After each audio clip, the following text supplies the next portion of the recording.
नमस्कार दोस्तों, मैं राजीव रस्तोगी, जनता इंटर कॉलेज कैथवाड़ी मेरठ। विषय गणित आपको पढ़ा रहा हूँ। लेसन नंबर 3, दो चर वाले रैखिक समीकरण युग्म की एक्सरसाइज 3.2 रैखिक समीकरणों के संगत एवं असंगत युग्म। सबसे पहले हम ये जानेंगे कि रैखिक समीकरण क्या होते हैं, संगत क्या होते हैं, असंगत क्या होता है और युग्म क्या होता है। रेखीय यानी जिसकी घात एक हो। संगत जिसे हम कंसिस्टेंट पेयर भी कहते हैं, जिसका अर्थ होता है युग्म का कम से कम एक हल हो। असंगत जिसका हम कहते हैं इनकंसिस्टेंट, और इसका अर्थ होता है युग्म का कोई हल ना हो। युग्म यानी कि पेयर, जोड़ा भी जिसे हम कहते हैं। सर्वप्रथम जब भी हमें कोई प्रश्न मिलेगा इस तरह का, सबसे पहले हम उसकी तुलना पहले ग्राफ के through a1x plus b1y plus c1 equal to 0 से तुलना करेंगे। दूसरी समीकरण की तुलना a2x plus b2y plus c2 equal to 0 से करेंगे और इनकी सहायता से a1 b1 c1 तथा a2 b2 और c2 प्राप्त करेंगे। और यदि पहला केस जो हमारा आता भी है, यदि a1 upon a2 not equal to b1 upon b2 यानी a1 अपॉन a2 और b1 अपॉन b2 का मान समान नहीं है, तो रेखाएं एक बिंदु पर प्रतिच्छेद करती हैं। युग्म का केवल एक हल होता है तथा समीकरण युग्म संगत होता है। इसी प्रकार केस नंबर 2 जो हमने ग्राफ में दिखाया भी है, पहली समीकरण को हम a1x plus b1y plus c1 बराबर 0 तथा दूसरे समीकरण को a2x plus b2y plus c2 equal to 0 से तुलना करेंगे और पहले की तरह a1 b1 c1 तथा a2 b2 और c2 प्राप्त करेंगे। और यदि a1 upon a2 equal to हो जाए b1 अपॉन b2 के और नॉट इक्वल टू हो जाए c1 अपॉन c2 के, तो रेखाएं समांतर होती हैं, युग्म का कोई हल नहीं होता है तथा समीकरण युग्म असंगत होता है। इसी प्रकार तीसरे केस में पहली समीकरण की तुलना हम a1x plus b1y plus c1 बराबर 0 से करेंगे तथा दूसरे समीकरण की तुलना a2x plus b2y plus c2 equal to 0 से करेंगे और हम इनकी सहायता से a1 b1 c1 a2 b2 और c2 निकालेंगे। और यदि a1 upon a2 equal to हो जाए b1 अपॉन b2 के और इक्वल टू हो जाए c1 अपॉन c2 के, तो रेखाएं संपाती होती हैं, युग्म के अपरिमित रूप से अनेक हल होते हैं तथा युग्म आश्रित जिसे हम डिपेंडेंट भी बोलते हैं संगत होता है। इसके बाद हम एक्सरसाइज 3.2 करेंगे।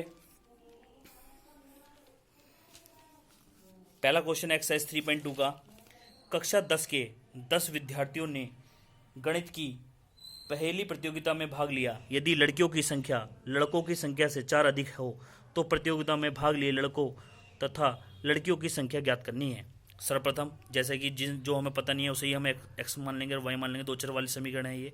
माना कक्षा 10 में लड़कियों की संख्या x तथा लड़कों की संख्या को हमने y मान लिया और प्रश्न अनुसार दोनों को कुल संख्याओं का योगफल 10 है, तो यानी कि x प्लस वाई बराबर 10 हो गया। इसी प्रकार पुनः कहा गया लड़कियों की संख्या लड़कों से 4 अधिक है, यानी कि x बराबर वाई प्लस 4 यानी कि x माइनस वाई बराबर 4। समीकरण 1 और समीकरण 2 को हम ज्यामितीय निरूपण से करेंगे। समीकरण 1 से हम पहले हम y का मान x के रूप में निकालेंगे, तो हमें मान प्राप्त होगा y बराबर tan माइनस का x की वैल्यू रखने पर हमें y की वैल्यू इजीली मिल जाएंगी, दूसरी वैल्यू रखने पर y की दूसरी वैल्यू मिल जाएंगी। इसी तरह समीकरण 2 से हम y का मान x के रूप में निकालेंगे, तो y बराबर x माइनस 4 प्राप्त होगा और x की वैल्यू रखने पर y की वैल्यू प्राप्त होगी। इस तरह में हमें कुल 4 बिंदु प्राप्त होंगे, a 3,7, b 8,2, c 2,-2, d 4,0।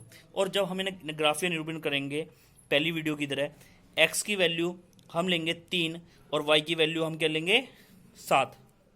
फिर x की वैल्यू लेंगे हम 8, एक्स पे 8 दूरी चलेंगे और y एक्सिस पे हम दूरी चलेंगे 2, ये हमारा बन जाएगा 8,2। फिर x एक्सिस पे हम 2 चलेंगे दूरी और y एक्सिस पे ऋणात्मक -2 चलेंगे नीचे की तरफ, ठीक है। तो c बिंदु प्राप्त होगा 2,-2। x एक्सिस पे हम 4 चलेंगे फिर और y एक्सिस पे 0, तो चौथा पॉइंट d 4,0 हमें प्राप्त हो जाएगा। इसी प्रकार हम इसका दूसरा प्रश्न करेंगे।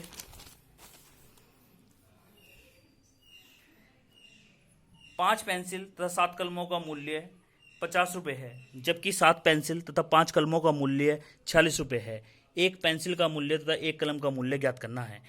सबसे पहले हम एक पेंसिल का मूल्य x रुपये मान लेंगे और एक कलम का मूल्य y रुपये मान लेंगे।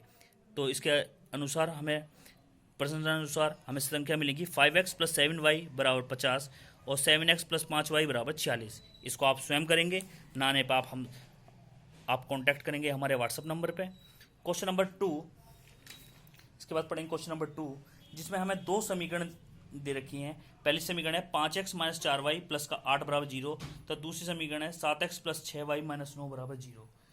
और हमें बताना है कि ये समांतर हैं, संपाती हैं या प्रतिच्छेद करती हैं रेखाएं। तो सबसे पहले जैसे कि हमने वीडियो के स्टार्टिंग में बताया, पहली समीकरण की तुलना हम a1x plus b1y plus c1 बराबर 0 से करेंगे, तो दूसरी समीकरण की तुलना a2x plus b2y plus c2 बराबर 0 से करने पर हमें प्राप्त होगा a1 b1 और c1 और a2 b2 और c2। जब हम इनका अनुपात निकालेंगे a1 अपॉन a2 की वैल्यू 5/7, b1 अपॉन b2 की वैल्यू -2/3 और c1 अपॉन c2 की वैल्यू हमें प्राप्त होगी 8/9 माइनस का। लेकिन a1 upon a2 not equal to आ गया b1 अपॉन b2, और जैसे कि हमने वीडियो के स्टार्टिंग में बताया था, यदि a1 upon a2 not equal to आ जाए b1 अपॉन b2 के, तो रेखाएं एक बिंदु पर प्रतिच्छेद करती हैं। युग्म का केवल एक हल होता है, समीकरण युग्म संगत होता है। इसका आगे इसी का हम दूसरा पार्ट पढ़ेंगे। आगे दूसरे पार्ट में हमसे कहा गया है, एक समीकरण दी गई है 9x प्लस 3y प्लस 12 बराबर 0, दूसरी समीकरण 18x प्लस 6y प्लस 24 बराबर 0। तो समीकरण 1 की तुलना हम a1x plus b1y plus c1 बराबर 0 से करेंगे, तथा समीकरण 2 की तुलना a2x plus b2y plus c2 बराबर 0 से करेंगे। इसके द्वारा हमें a1 की, b1 की, c1 की, a2 b2 और c2 की वैल्यू मिलेंगी। जब हम इनका अनुपात निकालेंगे तो a1 अपॉन a2 की वैल्यू आ जाएगी 1/2, b1 अपॉन b2 की वैल्यू आ जाएगी 1/2, c1 अपॉन c2 की वैल्यू आ जाएगी 1/2। जैसा कि हमने स्टार्टिंग बताया कि यदि a1 upon a2 equal to b1 upon b2 equal to c1 upon c2 के मान समान आ जाएं, यानी कि 1/2 आ गए, तो रेखाएं संपाती होती हैं, युग्म के अपरिमित हल होते हैं और युग्म आश्रित होता है यानी संगत होता है। धन्यवाद।